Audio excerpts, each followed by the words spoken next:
내가 믿는 하나님은 입니다. 다 같이 한번 따라해 볼까요? 내가 믿는 하나님은. 여러분, 여러분이 믿고 있는 하나님은 어떤 분이십니까? 여러분이 원하는 걸 다 들어주시는 그런 분이십니까? 만약에 여러분이 원하는 걸 안 들어주신다면 그래도 그런 하나님 계속 믿으시겠습니까?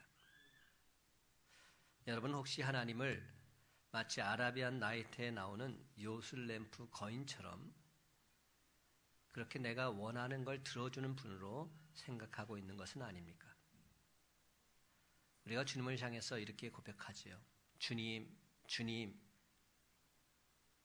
그런데 그렇게 고백하면서도 하나님을 내 말 잘 듣는 하인처럼, 종처럼 그렇게 생각하고 있는 것은 아닙니까? 주님 할 때 주님이 뭡니까? 주인님 이렇게 부르는 겁니다. Lord, 주인님, 나의 주님, my Lord. 그런데 실상은 내가 주인은 아닙니까? 야고보 선생은 오늘 말씀 속에서 하나님 과연 어떤 분이신지 우리에게 분명히 일깨워주고 있습니다. 그러면서 이렇게 강조합니다. 16절 말씀입니다. 내 사랑하는 형제들아 속지 말라. 속지 말라는 겁니다. 제발 속지 말라는 겁니다. 하나님을 똑바로 알고 믿으라는 겁니다. 초대교회 성도들이 잘못된 신앙으로 얼마나 많이 미혹되었으면 야고보 선생이 이런 말까지 했을까요? 속지 말라. 사랑하는 성도 여러분, 여러분이 알고 있는 하나님 어떤 분이십니까? 여러분이 믿고 있는 하나님 어떤 분이십니까? 내가 믿는 하나님이 과연 어떤 분이신지 분명히 알아야 우리는 바른 신앙생활을 할 수 있습니다. 지난 한 주간 동안 내가 믿는 하나님은 어떤 분이신지 저는 계속 이 질문을 하게 되었습니다. 내가 믿는 하나님은 어떤 분이실까? 계속 하나님께 질문하는 가운데 저한테 주신 대답은 내가 믿는 하나님은 언제나 변함이 없으시다는 겁니다. 변함이 없으신 하나님. 진짜 문제는 내가 자꾸만 이랬다 저랬다 변하는 데 있음을 깨닫게 해주셨습니다. 하나님은 변함이 없으시는데 내가 계속 변해왔다는 겁니다. 상황에 따라서 하나님을 향해서 원망과 불평하기도 하고 또한 감사와 찬송을 돌리기도 했지요.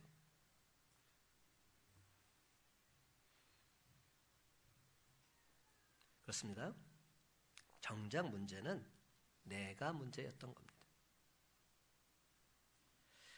그렇습니다. 하나님은 나를 한 번도 속이신 적이 없으십니다. 하나님은 이랬다 저랬다 하신 적 한 번도 없으십니다. 내가 시도 때도 없이 하나님을 속였고 하나님 앞에서 이랬다 저랬다 죽 끓듯이 변덕을 불렀습니다. 그런데도 하나님께서는 지금까지 나를 지켜주셨고 앞으로도 당신이 택하신 백성 반드시 지켜주시겠다 약속하고 있습니다. 이사야서 43장 1절에 3절 말씀입니다. 야곱아 너를 창조하신 여호와께서 지금 말씀하시느니라. 이스라엘아 너를 지으신 이가 말씀하시느니라. 너는 두려워하지 말라. 내가 너를 구속하였고 내가 너를 지명하여 불렀나니 너는 내 것이라. 내가 물 가운데 지날 때 내가 너와 함께 할 것이라. 강을 건널 때 물이 너를 침몰하지 못할 것이며 내가 불 가운데로 지날 때 타지도 아니할 것이요 불꽃이 너를 사르지도 못하리니 대저 나는 여호와 내 하나님이요 이스라엘의 거룩한 이요 내 구원자이미로다. 아멘입니다. 그러면 여러분 내가 하나님의 것이라는 사실을 깨닫는 사람 그 어떤 시험을 만나도 낙심하지 않습니다. 하나님 나를 지극히 사랑하셔서 언제나 내게 가장 좋은 것을 주시고 나를 반드시 의의 길로 인도해 줄 것을 믿어 의심치 않기 때문이지요. 그러므로 사랑하는 성도 여러분, 오늘 시간 우리에게 주신 말씀을 통해서 내가 믿는 하나님 어떤 분이신지 바르게 깨닫고서 다시금 힘차게 세상으로 나아가는 저와 여러분의 삶이 다 되시기를 예수님의 이름으로 간절히 축원합니다. 첫 번째로 내가 믿는 하나님, 오늘 성경에서 보게 되면 선하고 인자하신 분이십니다. 한번 따라해 볼까요? 선하고 인자하신 분입니다. 17절 상반절 말씀 함께 있습니다. 시작. 온갖 좋은 은사와 온전한 선물이 다 위로부터 빛들의 아버지께로부터 내려오나니. 아멘. 위로부터 빛들의 아버지께로부터 내려오나니. 그런데 여러분, 빛들의 아버지가 누구이십니까? 누가 빛들을 만드셨습니까? 하나님께서 만드셨습니다. 천지 만물을 창조하신 하나님, 그분이 바로 저와 여러분의 아버지가 되십니다. 오늘 본문에서 보면 천지를 창조하신 하나님께서 자녀된 우리들에게 무엇을 주신다 하셨습니까? 온갖 좋은 은사와 온전한 선물을 주시겠다 말씀하셨습니다. 은사나 선물은 모두 다 하나님이 주시는 것을 가리킵니다. 은사는 주시는 행위에 강조점이 있고 선물은 주신 것 자체에 강조점이 있습니다. 하지만 은사와 선물 모두 다 하나님께서 우리에게 주신 것들입니다. 하나님 우리에게 주시되 어떤 것을 주신다고 했습니까? 온갖 좋은 은사입니다. 그렇습니다. 하나님은 우리에게 좋은 것만 주시겠다 말씀하십니다. 마태복음 7장 11절에서 예수님께서 우리에게 이렇게 말씀하셨지요. 너희가 악한 자라도 좋은 것으로 자식에게 줄 줄 알거든 하물며 하늘에 계신 너희 아버지께서 구하는 자에게 좋은 것으로 주시지 아니하겠느냐. 여러분, 사람이 아무리 악할지라도 자기 자식에게는 언제나 좋은 것을 주고자 합니다. 이것이 부모의 마음입니다. 하물며 선하신 하나님께서 왜 자녀된 우리에게 나쁜 것을 주시겠습니까? 가장 좋은 것을 주십니다. 또한 하나님 우리에게 온전한 선물을 주신다고 했습니다. 이 세상 모든 것이 다 하나님의 것입니다. 그러할진데 하나님께서 무엇이 부족해서 사랑하는 자녀된 우리에게 부족한 것을 주시겠습니까? 그러므로 하나님께서 우리들에게 주시는 것은 언제나 온전한 것, 퍼펙트한 것인 줄 믿으시기 바랍니다. 하나님께서 우리에게 주시는 것은 가장 완벽한 것을 주십니다. 그렇다면 여러분, 야고보 선생이 이 말씀을 통해서 의도하는 바가 무엇이겠습니까? 하나님께서 우리에게 좋은 것을 주시고 온전한 것을 주시니까 그것으로 만족을 삼고 그것으로 기뻐하면서 하나님께 감사드리며 살자는 말씀 아니겠습니까? 쓸데없는 욕심에 미혹받아서 잘못된 길로 나가서 시험에 빠지지 말자는 겁니다. 창조 당시에 아담과 하와가 있었죠. 아담과 하와를 한번 생각해 보십시다. 하나님이 그들에게 에덴 동산을 주었습니다. 에덴 동산은 말 그대로 낙원입니다. 파라다이스입니다. 좋은 곳입니다. 그들에게 먹을 것이 부족했습니까? 아니지요. 에덴 동산은 각종 나무의 실과가 다 있었습니다. 마음대로 따먹을 수 있었습니다. 그럼에도 불구하고 그들은 그것으로 만족을 삼지 못하고 자기 욕심에 끌려서 선악과를 따먹고 말았습니다. 그만 욕심에 끌려서 미혹을 받아 시험에 넘어가고 만 겁니다. 그러나 여러분, 욥을 생각해 보시기 바랍니다. 엄청난 시험을 만났습니다. 재물을 다 잃어버리고 말았습니다. 아들, 딸, 열남매도 사고로 다 죽고 말았습니다. 그럼에도 불구하고 욥은 시험에 넘어가지 않았습니다. 물론 사람인지라 욥 또한 입술로 범죄했습니다. 불평하거나 원망했습니다. 그렇지만 하나님께 대한 믿음의 끈만큼은 결단코 놓지 않았습니다. 여러분, 어떻게 그런 일이 가능했을까요? 저는 오늘 말씀을 다시 묵상하게 되었습니다. 온갖 좋은 은사와 온전한 선물이 다 위로부터 빛들의 아버지께로부터 내려오나니. 이 믿음이 욥에게 있지 않았겠습니까? 하나님은 나를 사랑하시기 때문에 내게 가장 좋은 것을 주신다. 하나님은 언제나 나를 가장 좋은 길로 인도해 주신다. 이 믿음이 있었기 때문에 욥은 그 극심한 시련 속에서도 이렇게 고백할 수 있었습니다. 욥기 42장 5절과 6절 말씀입니다. 내가 주께 대하여 귀로 듣기만 하였사오나 이제는 눈으로 주를 배움나이다.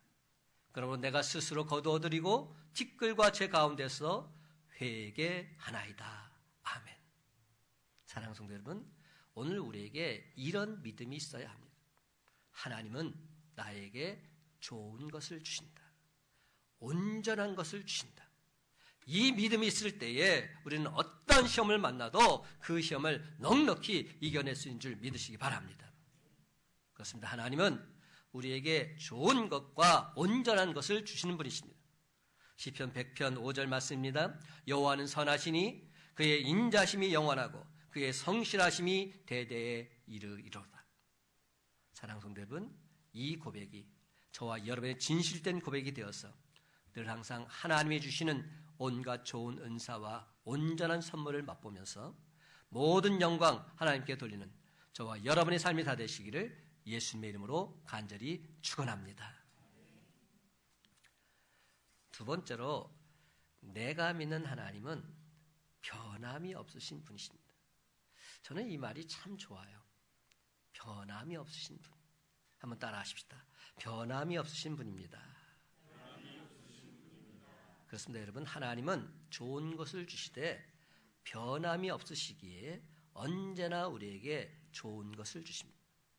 그렇습니다. 온전한 것을 주시되 변함이 없으시기에 항상 우리를 좋은 길로 인도해 주십니다. 17절 하반절 말씀 함께 있습니다. 그는 시작.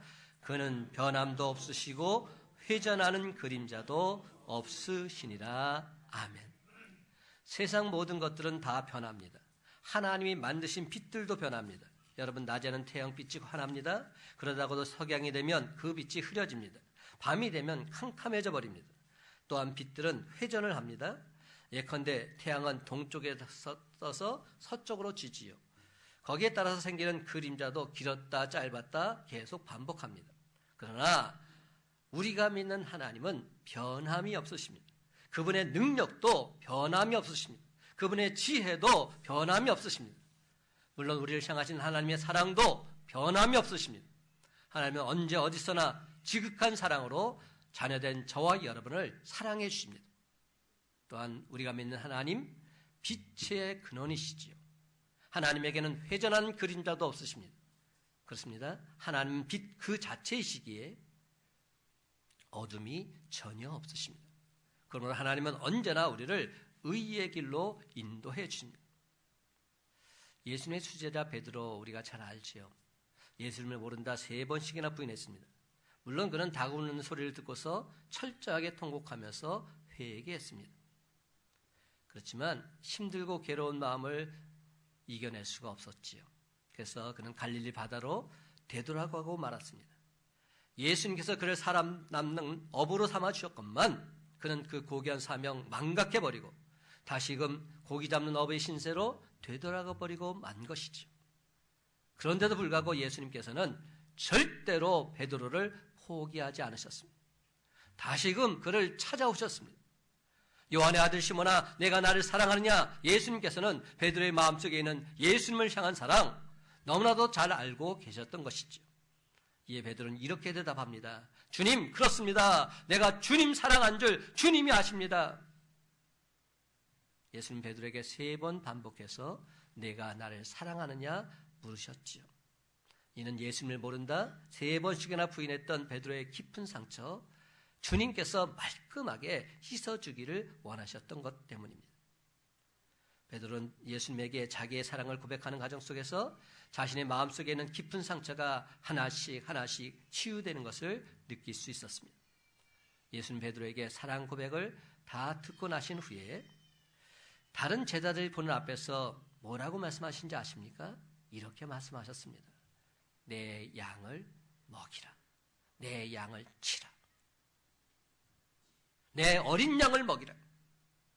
예수는 베드로에게 과거보다 훨씬 더 크고도 중요한 사명을 맡겨주신 겁니다. 예수님께서 본래 베드로에게 주셨던 사명이 무엇입니까? 사람 낚는 어부가 되라. 전도자의 사명이었습니다. 그러나 이제는 그보다 더 귀한 사명을 맡겨주고 계십니다. 내 양을 먹이라는 겁니다. 치라는 겁니다. 내 어린 양을 먹이라는 겁니다. 목자의 사명을 맡겨주신 겁니다. 요즘 말로 말하자면 전도사를 목사로 승격시켜 주신 것이죠. 사랑하는 성도 여러분, 이것이 바로 예수님의 사랑입니다. 저와 여러분을 향하신 하나님 아버지의 사랑입니다. 우리를 향하신 주님의 사랑 결코 변함이 없으십니다. 언제 어디서 어떤 상황 속에서도 변함없이 저와 여러분을 사랑해 주십니다. 그런데 사탄 마귀는 우리 마음속에 자꾸만 의심을 불러일으킵니다. 하나님 결코 너 같은 죄인 사랑할 수 없어. 너는 하나님 앞에서 쓸모없는 죄인이야. 어떻게 하나님이 너 같은 죄인 사랑하실 수 있겠어? 말도 안 돼. 사랑하는 성도 여러분, 사탄 마귀의 미혹하는 소리에 결코 속지 마시기 바랍니다.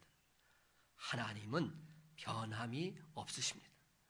회전하는 그림자도 없으십니다.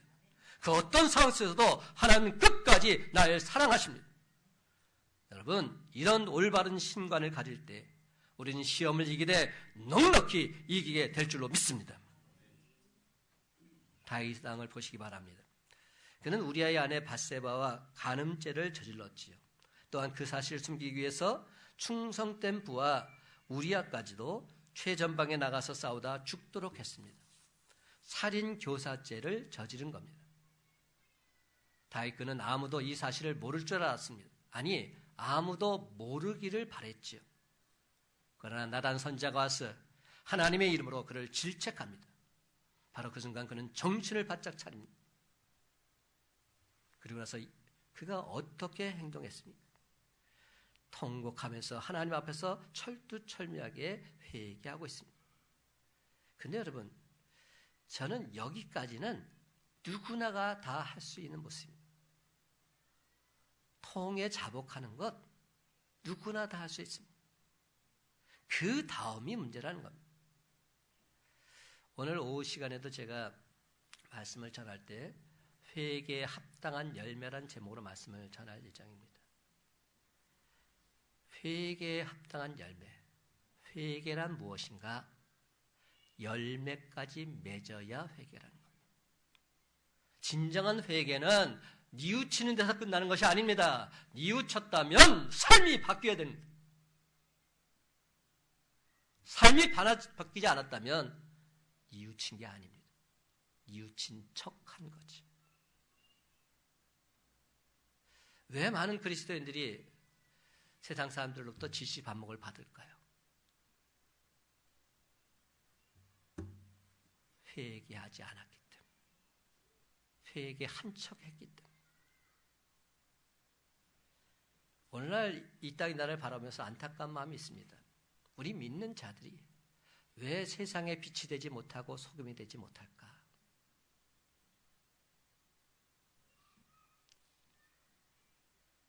예수 그리스도를 닮는 척했기 때문에, 닮지 못했기 때문에. 회개란 열매까지 맺어지는 것, 이게 회개입니다. 이게 진짜입니다. 회개에 합당한 열매를 맺으라. 그래서 세례요한은 외치고 있는 겁니다. 다윗 왕도 어떻게 행동했습니까? 통에 자복했지요. 그리고 나서 나는 더 이상 수치스러운 왕노를 못하겠다. 베들레헴으로 돌아가 버렸습니까? 아니지요. 그는 수치스러운 가운데서도 하나님께서 그에게 맡겨진 사명, 왕의 사명 끝까지 충성스럽게 감당하고 있습니다. 여러분, 이것이 다윗의 위대한 점입니다. 저 같았으면 다 내려놓고 나는 못하겠습니다. 세상 말로 쪽팔려서 못하겠습니다. 더 이상 감당할 수 없습니다. 그리고 다 내려놓은 것이 아니라 그 순간 더 하나님 앞에 붙잡고 주님께서 맡겨주신 사명, 그래도 내가 감당하겠사오니 내게 힘과 능력과 지혜를 더해달라고 간구하고 있는 겁니다. 다윗은 그 큰 시험을 이겨내고 이스라엘의 선한 왕의 모범이 됨으로써 그로부터 메시아가 이 땅에 나오게 되는 놀라운 은혜와 축복을 받게 된 것이지. 그래서 그를 향해서 하나님 마음에 합한 자다 하나님께서 말씀하고 계신지도 모릅니다. 그렇다면 어떻게 이런 일이 가능하게 되었을까요? 다윗에게는 이런 믿음이 있었기 때문은 아닐까요? 하나님은 변함도 없으시고 회전하는 그림자도 없으시다. 내가 비록 수치스럽고 부끄럽고 엄청난 죄를 지었지만 그럼에도 불구하고 나를 향하신 하나님의 사랑 언제나 변함이 없으시다. 그래서 그는 시편 23편 6절에서 이렇게 노래하고 있습니다. 내 평생의 선하심과 인자심이 반드시 나를 따르리니 내가 여호와의 집에 영원히 살리로다. 그렇습니다. 우리를 향하신 하나님의 사랑 영원토록 변함이 없으십니다. 언제 어디서나 하나님은 저와 여러분을 지극히 사랑하시고 변함없이 우리를 의의 길, 가장 좋은 길로 인도해 주십니다. 그러면 사랑하는 성도 여러분, 하나님은 변함이 없으십니다. 바로 이 고백이 저와 여러분의 진실된 고백이 되어서 그 어떤 시험을 만난다 할지라도 주님께서 주신 사명 끝까지 충성을 다해 감당하시는 저와 여러분의 삶이 다 되시기를 예수님의 이름으로 간절히 축원합니다. 세 번째로 내가 믿는 하나님은 진리의 말씀으로 날 낳으셨습니다. 한번 따라해 볼까요? 진리의 말씀으로 날 낳으셨습니다. 진리의 말씀으로 날 낳아주신 하나님, 그 하나님이 내가 믿는 하나님이 되어야 합니다. 그렇습니다. 여러분, 하나님은 날 낳으신 나의 아버지이십니다. 우리 모두는 사랑받는 그분의 자녀들이지요. 그러할진대 하나님께서 자녀된 우리에게 왜 좋은 것을 주지 않으시겠습니까? 우리가 어떤 시험을 만나도 그 속에는 하나님 아버지의 선하신 뜻이 담겨 있는 줄 믿으시기 바랍니다. 의심하지 마십시오. 하찮은 것은 다 가져가시고 더 중요하고 더 소중한 것 우리에게 주시려고 하시는 겁니다. 그러므로 시험은 결코 나쁜 것이 아닙니다. 시험은 복된 것입니다.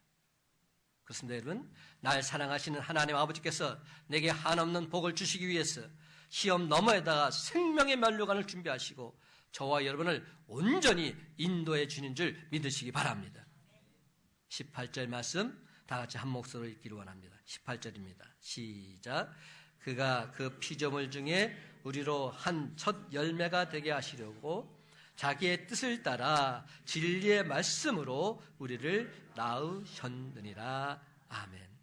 저는 야고보서를 계속 묵상하는 가운데 이 18절 말씀이 이번엔 새롭게 다가왔습니다. 그가 그 피조물 중에 우리로 한 첫 열매가 되게 하시려고 자기의 뜻을 따라 진리의 말씀으로 우리를 낳으셨다.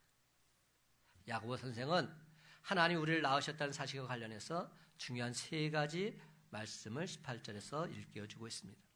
여러분, 하나님께서 우리를 거듭나게 하셔서 당신 자녀로 삼으신 목적이 무엇일까요? 18절 상반절 이렇게 나옵니다. 그가 그 피조물 중에, 우리는 본래 하나님의 것입니다. 왜 그렇습니까? 이 세상 모든 것이 다 하나님께서 창조하신 피조물들이기 때문에.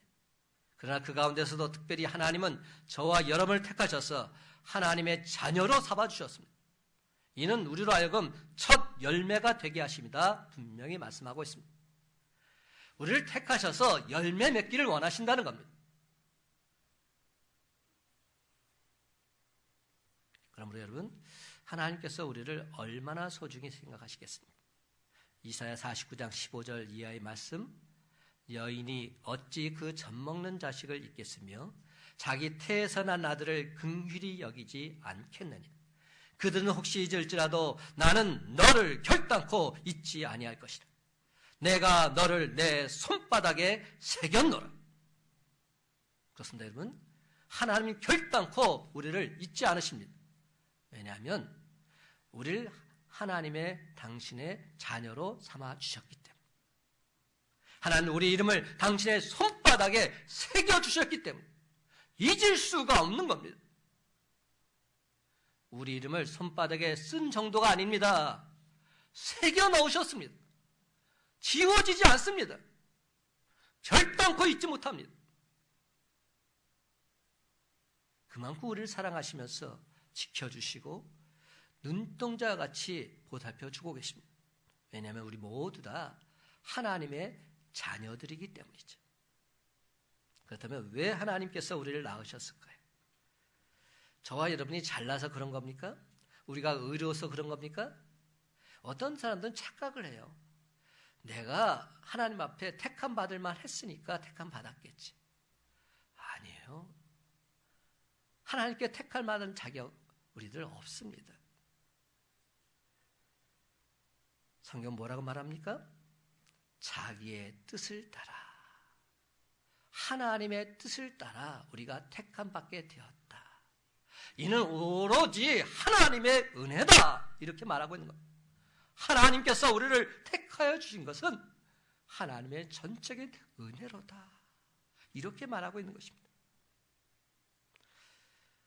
성경에 보면 에서와 야곱이 나오죠. 또 어떤 분들은 이거 갖고 굉장히 시비를 겁니다. 왜 하나님이 에서는 미워하고 야곱은 사랑한지.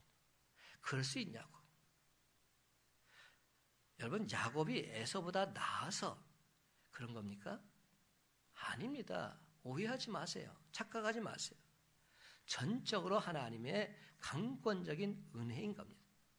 이는 저와 여러분, 우리도 마찬가지입니다. 하나님 우리를 당신의 자녀로 삼으신 것, 전적인 하나님의 은혜, 이것밖에 없는 겁니다. 에베소 1장 4절 6절은 말합니다. 곧 창세전에 그리스도 안에서 우리를 택하사 우리로 사랑 안에서 그 앞에 거룩하고 흠이 없게 하시려고 그 기쁘신 뜻대로 우리를 예정하사 예수 그리스도로 말미암아 자기의 아들들이 되게 하셨으니 이는 그가 사랑하시는 자 안에서 우리에게 거저 주시는 바 그의 은혜의 영광을 찬송하게 하려는 것이라. 이 말씀을 빙빙 돌아서 잘 왔다 갔다 하지만 중요한 포인트는 이겁니다. 하나님께서 저와 여러분을 창세전에 이미 예정하시고 당신의 자녀로 삼아주셨는데 아무런 이유도 없고 아무런 공로도 없이 당신 자녀로 택해 주셨다는 겁니다. 아, 하나님의 은혜로 이 쓸데없는 자 왜 구속하여 주는지 난 알 수 없도다. 그래서 이런 찬송을 우리가 하나님께 들리게 된 건지도 모릅니다. 하나님의 전적인 은혜 아니고서는 다른 답은 있을 수 없습니다. 하나님의 전적인 은혜로 밖에는 다른 할 말이 없습니다. 이는 전적으로 하나님의 주권에 속한 일이기 때문이죠. 그런데 여러분, 바로 그 하나님께서 저와 여러분을 무엇으로 낳으셨다고 말씀하셨습니까? 우리가 죄와 사망에서 온전히 거듭난 방법 무엇입니까? 성경 분명히 말합니다. 하나님께서 자기의 뜻을 따라 진리의 말씀으로 우리를 낳으셨다고. 자기의 뜻을 따라 진리의 말씀으로. 베드로전서 1장 23절 말씀. 너희가 거듭난 것은 썩어질 씨로 된 것이 아니요 썩지 아니할 씨로 된 것이니 살아있고 항상 있는 하나님의 말씀으로 되었느니라. 로마서 10장 17절 말씀. 그러므로 믿음은 들음에서 나며 들음은 그리스도의 말씀으로 말미암았느니라. 그렇습니다. 하나님 말씀을 들을 때 우리 마음속에 믿음이 생겨나게 되어 있습니다. 진리의 말씀으로 말미암아 거듭남의 역사가 일어나게 되는 겁니다. 그렇습니다, 여러분. 하나님께서 우리를 진리의 말씀으로 낳으셨습니다. 이제 우리는 다 하나님의 자녀들입니다. 그럴진데 당신이 사랑하는 자녀에게 왜 하나님께서 나쁜 것을 주시겠습니까? 하나님 우리에게 언제나 좋은 것을 주십니다. 늘 항상 저와 여러분 가장 좋은 길로 인도해 주십니다. 사랑하는 성도 여러분, 이 믿음이 반드시 우리에게 있어야 합니다. 그러면 하나님께서 우리에게 어떠한 시험을 허락하신다 할지라도 우리는 조금도 동요하지 않을 수 있습니다. 흔들리지 않습니다. 하나님은 나에게 가장 좋은 것을 주시는 분이시기 때문에, 변함없으신 분이시기 때문에 그 하나님께서 하시는 일이라면 나는 온전히 순종할 수 있습니다. 출애굽한 이스라엘 백성들에게 절체절명의 위기가 찾아왔지요. 강력한 지도자 모세가 죽은 겁니다. 그의 후계자는 여호수아였는데 여호수아는 모세에 비하면 내세울 게 없는 겁니다. 뭐 하나 나을 게 없습니다. 그때 여호수아는 하나님께 간절히 기도하지요. 그 순간 하나님께서 불안에 떨고 있는 여호수아에게 들려주신 말씀, 여호수아 1장 3절 말씀입니다. 내가 모세에게 말한 바와 같이 너희 발바닥 밟는 것은 모두 내가 너희에게 주었노라. 여러분, 이 말씀이 왜 중요한지 아십니까? 지금 이 말씀을 하나님께서 하실 때 이스라엘 백성들이 적과 꿀이 흐르는 가나안 땅에 들어간 상황이 아닙니다. 여전히 광야에서 고생하고 있을 때입니다. 바로 그런데 그 순간 하나님께서 여호수아에게 이렇게 말씀해 주십니다. 너희 발바닥으로 밟는 곳 모두 내가 너에게 주었노라. 이미 주셨다는 겁니다. 너는 믿음으로 발걸음을 내딛기만 하라는 겁니다. 내가 너에게 이미 다 주었으니까 너는 믿음으로 온전히 나아가기만 하라는 겁니다. 그러면 된다는 겁니다.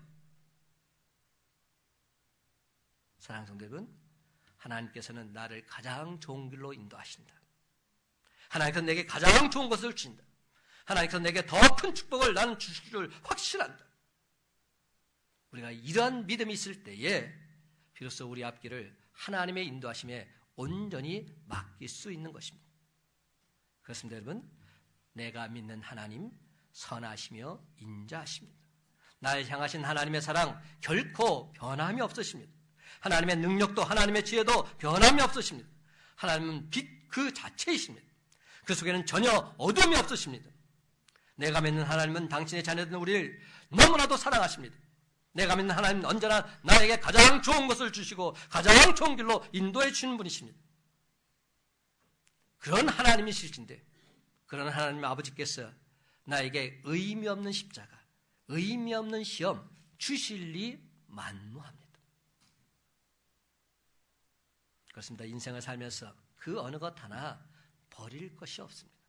인생 여정에 있어서 의미 없는 것은 단 하나도 없습니다. 사랑하는 성도 여러분, 내가 믿는 하나님은 인생의 험산 줄령과 모진 풍랑을 통해서 저와 여러분을 더 굳건히 세워주시고 가장 좋은 것을 주고자 하시는 줄 믿고서 오히려 기뻐 찬송 돌리는 저와 여러분 되시길 간절히 바랍니다. 그러므로 이제후로는 그 어떤 환난과 역경이 다가온다 할지라도 온갖 좋은 은사와 온전한 선물이 다 위로부터 하나님께로부터 내려옴을 믿고서 바로 그 하나님 아버지께 저와 여러분의 삶 온전히 위탁하며 사시기 바랍니다. 이제 말씀을 맺습니다. 사랑하는 성도 여러분, 내가 믿는 하나님 시종여일 결코 변함이 없으시기에 범사에 하나님께 감사 찬송을 돌리면서 힘차게 전진해 나아가는 저와 여러분의 삶이 다 되시기를 예수님의 이름으로 간절히 축원합니다.